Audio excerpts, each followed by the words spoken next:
ভাই ও বন্ধুরা, আপনাদের মাঝে আমি একটি লেজার লাইট জ্বালাই দেখাবো। দেখেন কত সুন্দর লেজার লাইট, দেখেন কত ব্যাটারি এবং মাথা, এবং আবারও নতুন সিস্টেম দেখতেছি। নতুন লেজার লাইট দেখতেছি, এটা হলো চাবি সিস্টেম লেজার লাইট। খুবই সুন্দর লেজার লাইটটি, সবাই দেখবেন।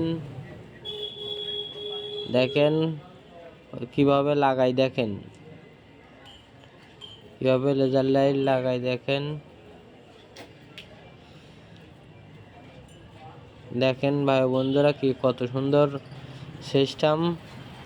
আপনারা কে কে দেখেছেন এই লেজার লাইট এবং কার কাছে আছে সবাই কমেন্ট করে বলে যাবেন। দেখেন চাবি দিলে জ্বলে, দেখেন অন করলাম, দেখেন কত সুন্দর জ্বলতেছে। দেখেন কি সুন্দর আলো, দেখেন কত সুন্দর লাইট। এবং কে কে কিনতে চান, প্রাইস মাত্র 990 টাকা। সারা বাংলাদেশ ডেলিভারি দেওয়া যাবে। কে কে কিনতে চান কমেন্টে বলে যাবেন।